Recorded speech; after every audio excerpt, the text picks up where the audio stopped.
दोस्तों नमस्कार। Open secret YouTube channel में आपका स्वागत है। मैं आपका दोस्त आशीष चांद।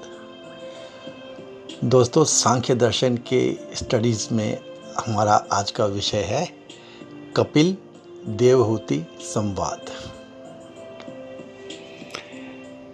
कपिल मुनि जो कि विष्णु जी के 5वें अवतार भी कहे गए, अब आ चुके हैं छोटे से बालक के रूप में। करदम वन गमन कर चुके हैं। दोस्तों देवहूति और उनका बेटा 8, 9, 10, 11 या ऐसे ही कुछ उम्र का, यही दोनों घर में है। 9 पुत्रियां ब्याह दी गई अभी अभी। सारे देव रिश्तेदार सब लौट चुके हैं। देवहूति का जीवन खाली खाली सा हो गया है। दोस्तों just keep in mind the period is before even the dawn of Satyug. अभी प्रहलाद, राम, कृष्ण नहीं हुए हैं।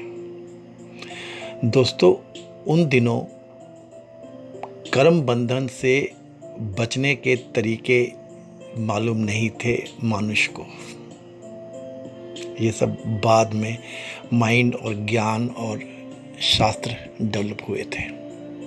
उस समय मनुष्य के पास केवल मेडिटेशन एक तरीका था, और जो सैक्रेड मैन थे वो हमेशा उसमें बिजी रहते थे। ये हमने पहले भी जाना है दोस्तों। हाँ, वर्णाश्रम धर्म जो था ये मनु ने क्रिएट कर दिया था। दोस्तों तब की बातें तो एक हुई। आप आज तक भी शायद ये जानते होंगे कि जो आज के तपस्वी ऋषि हिमालय पर जाते हैं वो खुद को गुफाओं में बंद कर लेते हैं। इतनी प्राण वायु है वहां पे कि वो 6-6 महीने सोते ही नहीं। अपने तप में, अपनी मेडिटेशन में, पूजा में बस लगे ही रहते हैं। वो थकते ही नहीं दोस्तों। ऐसी कुछ हिमालय में जलवायु है। तो उस समय जलवायु कैसी होगी दोस्तों। और दूसरी इंपॉर्टेंट चीज़ दोस्तों उस समय की कि सतयुग के समय पे हम समझते हैं ऐसे कि 100% सिर्फ सत्य था। फिर द्वापर में सत्य कम हो गया, कुछ झूठ 25% आ गया। त्रेता में सॉरी। और द्वापर में फिर वो बढ़ के 50% हो गया। और अब कलयुग में 75% झूठ है और बाकी 25% ही सत्य है। तो ये तो सतयुग से भी पहले का जीवन है दोस्तों। उस समय हमारे भारतवर्ष की ये कहानी है, उस समय का ज्ञान है ये। हाँ, पृथ्वी पर हर तरह का सर्ग हो चुका था और मैथुन सृष्टि भी अब शुरू हो चुकी थी। ये छोटे से बालक कपिल मुनि तो प्रवचन तो करते ही रहते थे। ये तब भी लोगों को बताते थे भक्ति योग, दान, तीर्थ और व्रत, बस इन चीज़ों को ही सब धर्मों से श्रेष्ठ समझना चाहिए। वो कहते थे भक्ति और ज्ञान ईश्वर कृपा से ही संभव है। जब तक सांसारिक तृष्णा नहीं छूटेगी तब तक भक्ति योग की प्रतिकाय ही रहती है। और कपिल मुनि दोस्तों अपनी मां से भी कहा करते थे the body of human beings is same as that of the devas. ये तभी मां से कह देते थे। वो बताते थे but it is important that man acquires ज्ञान। ज्ञानवान पुरुष देवताओं से भी श्रेष्ठ होते हैं। ऐसी ऐसी बातें माँ बेटे में तब होती ही थी। और दोस्तों, देवहूति की जो पर्सनल लाइफ थी ना दोस्तों, वो अकेली वाली, ये आपको समझना पड़ेगा। बहुत उनका दुख था अलग तरह का। ये किसी भी इंसान का, मनुष्य का, आप खुद से कंपेयर कीजिए दोस्तों। ये जो दुख है ना अकेलेपन का, इंसान की सारे चीज़ें उसको तंग करती हैं। और फिर देवहूति तो चाहे राजकुमारी थी, ब्रह्मा जी की पौत्री थी वो, और वो तो शीलवती कन्या थी। शील मतलब दोस्तों पवित्र थी, गुणी थी, सच्चरित्रा थी। और शीलवती कन्या जो उनको उपाधि मिली थी, उसका मतलब होता है एक्सट्रीमली यूनिक पर्सन। नदी के समान, नदी के आसपास ही दोस्तों हमेशा शुरू से सारी लोग बसते हैं, कल्चर बसते हैं। तो ऐसी नदी के समान थी देवहूति। और दोस्तों, इन्हें साध्वी कन्या भी कहा जाता था। साध्वी का मतलब होता है one who allows her husband to follow the path of अध्यात्म। दोस्तों, आप समझ जाएंगे कितना बड़ा मीनिंग है इसका। और तब भी ऐसी लेडी का भी जो डिसडेन था, it has been recorded in our scriptures. Disdain का मतलब दोस्तों, आपके वो feelings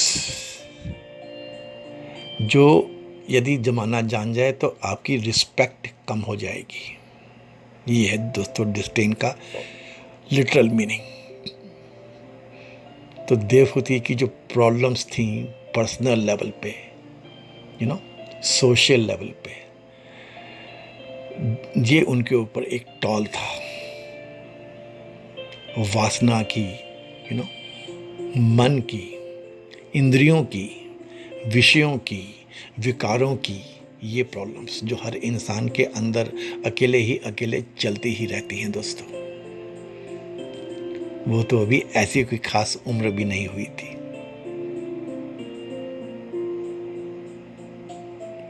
So important thing is that our scriptures, if they recorded her disdain, आपको उसको समझना पड़ेगा दोस्तों। कितना नेचुरल, कितना ग्रेट, कितना इन डेप्थ है हम लोगों का ज्ञान का जो शास्त्र है।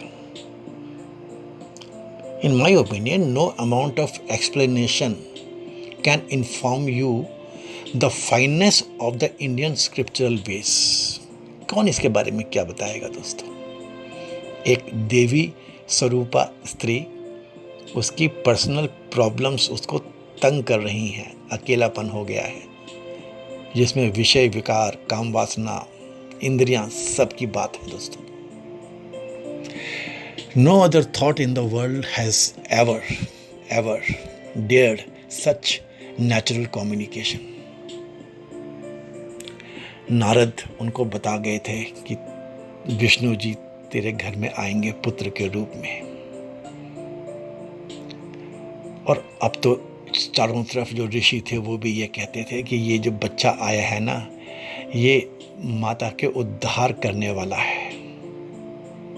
क्या मैं इनसे अपने मन के प्रश्न पूछूं?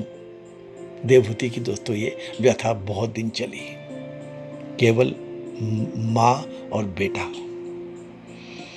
फिर एक दिन दोस्तों ये होना था और देवहूति ने कदम उठा ही लिया। सरेंडर से ही शुरू की उन्होंने अपनी यात्रा। मैं आपकी शरण में आई हूँ। और ये जो आपकी तर्क है ना दोस्त, भगवान जो कुल्हाड़ी की तरह कठोर हैं, उनसे मेरी जिज्ञासा को शांत करें। यह है दोस्तों देवहूति कपिल संवाद की बिगिनिंग। और वैसे दोस्तों कि from where Kapil learn the knowledge is not known. He was the first to deliver. ये दोस्तों एक और समझने वाली बात है। माता पूछती हैं, अनेक बार इंद्रियों का लालन पालन करने में कोई सार नहीं है। इंद्रियों ने जो कुछ मांगा वह सभी मैंने दिया। बताना दोस्तों कि इनकी 9 पुत्रियां हुई थीं और जब करदम जी ने जाना था कि चलो अब मन की दुनिया जिए, that royal life of luxuries, तो ये बहुत ही एक दासियाँ और बहुत ही एक तृप्त लाइफ, एंड घूमना फिरना, ऑलवेज ऑन टूर। इनके तो कहते हैं दोस्तों, बच्चे भी, सारे परिवार भी on tours, on holiday trips ही पैदा और बड़ा हुआ था। बहुत ही रॉयल रिच लग्जूरियस लाइफ इन्होंने जी थी अपने हस्बैंड के साथ, और बहुत एक जॉयफुल लाइफ थी। फिर भी जब बेटा हुआ तो फिर अपने हस्बैंड को उन्होंने अलाउ किया था, जाओ आपका ये अपना रास्ता तय करो। और अब अकेली हैं और इनकी प्रॉब्लम थी, तो ये बताती हैं कि मैंने तो अपनी इंद्रियों को हमेशा जो मांगा सब दिया, फिर भी ये तृप्त नहीं हुई हैं। कहीं ना कहीं उन्हें लगता होगा कि मैंने तो सब जी लिया और मैं तो इतनी प्योर हूँ, लेकिन नहीं दोस्तों, अंदर की डिमांड ये अलग होती है। ये इंद्रियां इतनी बलवान क्यों हैं? हम इंद्रियों को जितना विषय सुख देते हैं, ये उतनी ही उद्दंड हो जाती हैं। इन्हें वश में करने का उपाय क्या है भगवान? माँ अपने बेटे से पूछ रही है।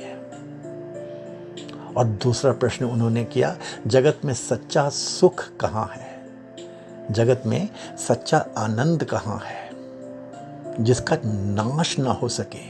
ऐसा आनंद बताओ।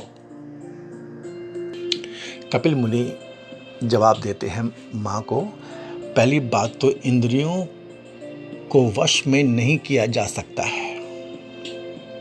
उपाय तो ऐसा है कि इंद्रियों के मार्ग को मोड़ देना चाहिए, हरि की ओर मोड़ देना चाहिए। This what he told is, senses are worse than a thief. Thief leaves the house where he depends for his survival. कहते हैं ना, चोर तो फिर भी 2 घर छोड़ कर चोरी करता है, but the senses destroy the very man to whom they belong. वैसे तो जो आत्मा है, मन है, ये इनके पति और परमेश्वर की तरह होता है इंद्रियों के, लेकिन ये इंद्रियां उनको तबाह कर देती है। किसी जड़ में आनंद नहीं रह सकता, ये भगवान बता रहे हैं। जीव जड़ वस्तु के आनंद ढूंढ लेता है, यह उसका अज्ञान ही है। संसार के विषय सुख देते हैं, आनंद नहीं देते। जो तुम्हें सुख देगा वही तुम्हें दुख भी देगा, किंतु भगवान हमेशा आनंद ही देंगे। आनंद परमात्मा का स्वरूप है। जैसे ये सुख ऐसे हैं जैसे चमड़ी की बीमारी होती है, खुजली की तरह। जब तक खुजलाते रहोगे अच्छा लगेगा, लेकिन खुजलाने के कारण, नाखूनों में रह रहे जहर के कारण खुजली का रोग बढ़ जाता है। ये तो माता आपको समझना पड़ेगा। जगत के पदार्थों में आनंद नहीं है, उसका भास मात्र ही है। ओनली इमेजिनेशन है उसकी, that too very distant imagination. Senses and subjects, इंद्रियां और विषय जब शुरू में मिलते हैं ना, भोग काल में, जब इंद्रियां भोग रही होती हैं या मन भोग रहा होता है विषयों को, तब अमृत जैसा लगता है, किंतु परिणाम की दृष्टि से है वो विष के समान ही।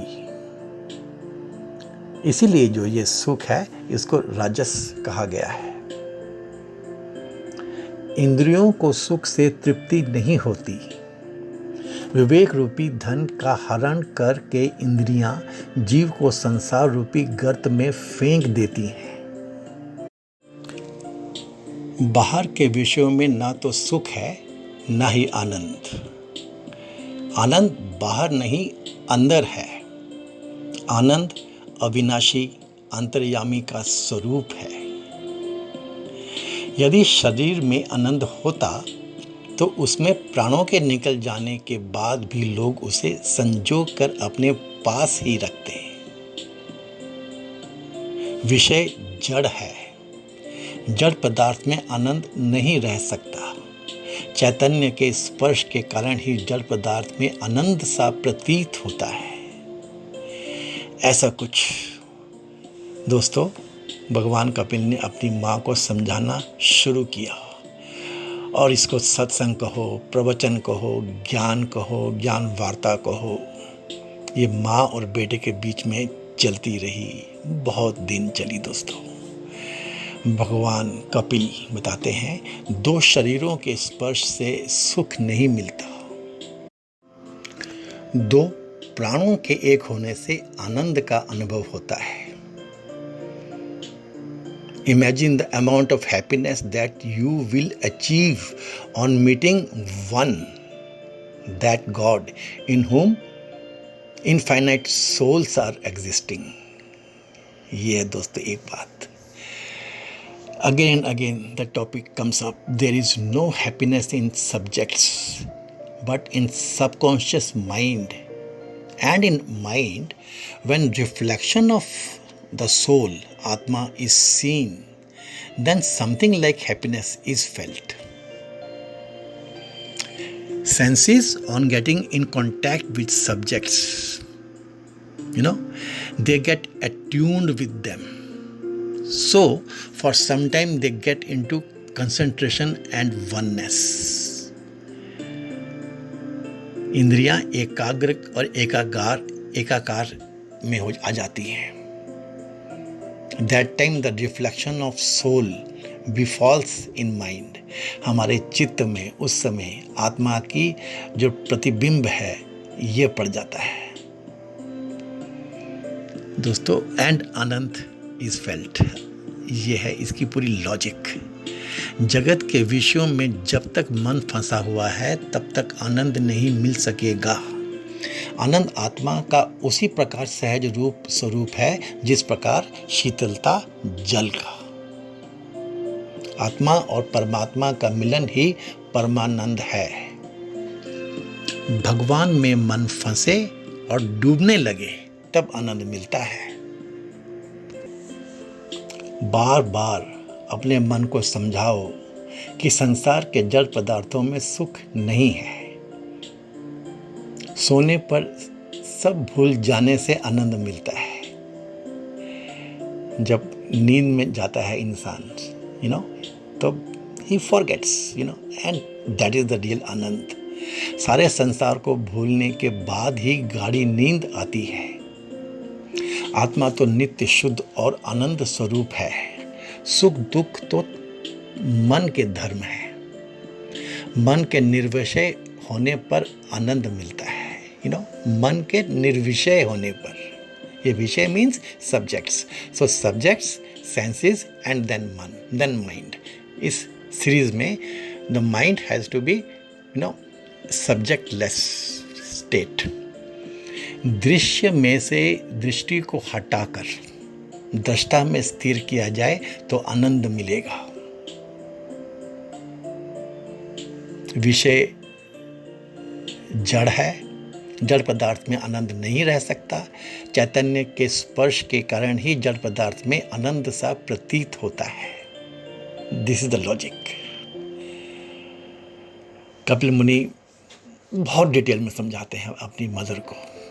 इसको दोस्तों शायद कपिल गीता भी कहा गया है। Anyways that is not important, but how he answered his mother in Kapil Devahuti संवाद। इंद्रियां मनचाहा विषय पदार्थ मिलने पर अंतर्मुखी होती हैं। अंतर्मुखी हुए मन में ईश्वर का प्रतिबिंब पड़ता है, अतः आनंद होता है। मन के अंदर आने पे सुख मिलता है और भर जाने पर सुख उड़ जाता है। संसार के जड़ पदार्थों में आनंद नहीं है। जब जब आनंद मिलता है चेतन परमात्मा के संबंध के कारण मिलता है। माता, ये जीव जो है ना ये बहुत कपटी है और परमात्मा जो है बहुत भोले हैं। भगवान बार बार चीट करता है, झूठ बोलता है और भगवान उसे माफ कर देते हैं। दोस्त, ये ज्ञान भी बाद में डिटेल में कपिल मुनि ने समझाया है। दोस्तों, वो कहते हैं कि आनंद का कोई पर्याय शब्द ही नहीं है, लेकिन अपने अज्ञान में मानव सुख को आनंद समझ लेता है। आत्मा के लिए कोई वास्तविक सुख दुख नहीं है। सुख दुख मन के होते हैं। सुख दुख मन के धर्म है। जन्म मरण शरीर के धर्म है। भूख प्यास आत्मा के धर्म है। मन में सुख दुख होने पर आत्मा कलपती है कि मुझे दुख होता है। मन पर हुए सुख दुख का आरोप अज्ञान से आत्मा अपने ऊपर ले लेती है। बताते हैं, जल में चंद्रमा का प्रतिबिंब पड़ता है। जल के हलचल चलन के कारण वह प्रतिबिंब भी हलचल करता है, कंपित होता है, परंतु वास्तविक चंद्रमा पर तो उसका कुछ भी प्रभाव नहीं पड़ता। इसी प्रकार देह आदि के धर्म स्वयं न होते हुए भी जीवात्मा उन्हें अपने में कल्पित कर लेता है, अन्यथा जीवात्मा तो निर्लेप है।